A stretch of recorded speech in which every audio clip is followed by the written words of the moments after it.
성하루의 과거부터 현재까지 시간 순서대로 사건을 정리해 보도록 하겠습니다. 성하루는 과거 회상에서 아직 정체가 밝혀지지 않은 강북북고 넘버2와의 대결에서 패배하는데요. 여기서 제대로 싸워보지도 못하고 일방적으로 맞습니다. 그래서 넘버39라는 최약체 간부로 배정되죠. 퀘스트지 상주의 세계관에서 강북북고가 제일 강하다고 나왔으니 이 당시 성하루가 넘버2보다 약한 건 당연한 거였고요.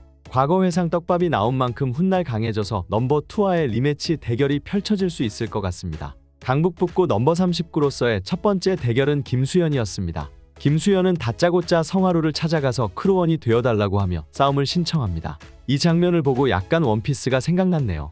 루피가 이렇게 막무가내로 동료들을 많이 영입했죠. 성하루는 구아준과 양국자에 비하면 지능이 높은 편이지만 김수현의 이상한 공격에 방심하면서 당합니다. 김수현은 대결 도중 쓰러진 척하면서 은근슬쩍 성하루한테 접근하고요. 이후 정원초과를 사용하면서 성하루를 기절시킵니다. 그런데 싸우는 방식이 좀 졸렬했어서 완벽한 패배라고 말하기엔 애매했죠. 아무튼 이 대결에서 승리한 김수현은 꼰대 카드를 사용해 성하루를 현혹했고요. 이 사건을 기점으로 성하루는 강북북고에서 탈퇴하고 강북서고에 합류합니다. 여기서 성하루는 나중에 부탁 하나 들어달라고 요구하는데요.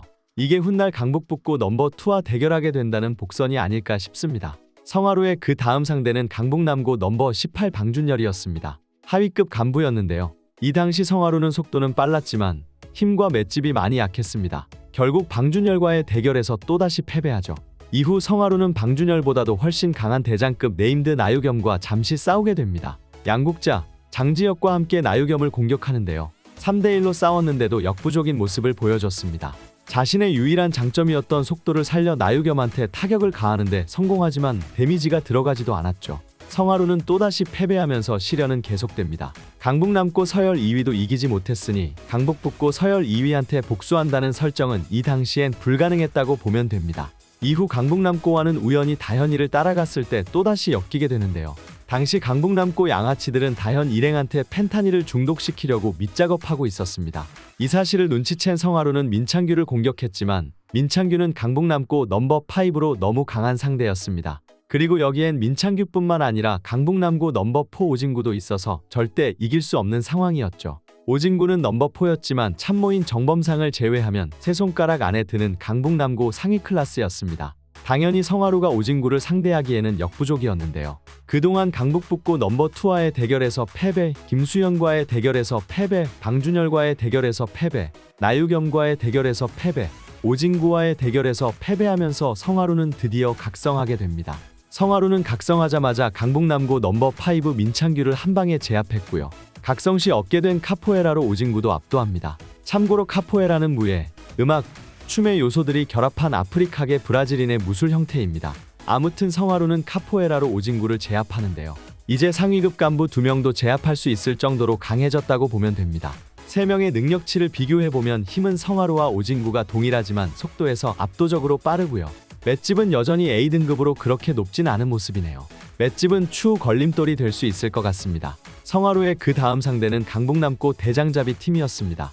강북동고를 따라해 대장급을 잡기 위해 만든 팀이었죠. 성하루는 양천학, 김수현과 함께 대장잡이 팀을 제압하기 시작했는데요. 이 모습을 보고 강북북고 출신 양천학의 인정을 받게 됩니다.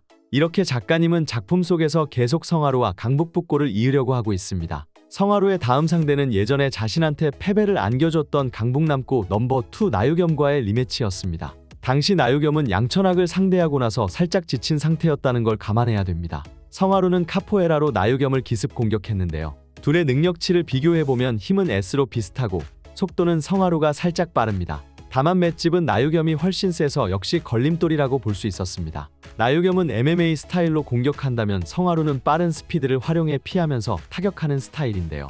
아쉽게도 이 대결은 무승부로 끝납니다. 당시 강북남고에서 지원병력이 도착할 수 있었기 때문에 오랫동안 싸울 순 없었죠. 다만 나유겸은 양천학과의 대결 후 살짝 지친 상태였다는 걸 감안하면 풀전력으로 싸울 때 성하루가 힘들 수 있겠다는 생각이 들긴 했습니다. 그래도 예전과 비교하면 각성 후 일취월장한 게 사실입니다. 이제 성하루는 구아준과 함께 컷이 잡히면서 강북서구의 중요 전력으로 자리매김했는데요. 구아준과 능력치를 비교하면 힘은 살짝 약하고 속도는 역시 빠릅니다. 다만 맷집이 약해서 이걸 보완해야 될 것 같긴 하네요. 강북북고 넘버2의 실루엣을 보면 피지컬이 좋아 보이지 않나요? 성하루는 추후 피지컬을 보완해야 얘랑 비벼볼 수 있지 않을까 싶습니다. 이번 영상 시청해주셔서 감사합니다.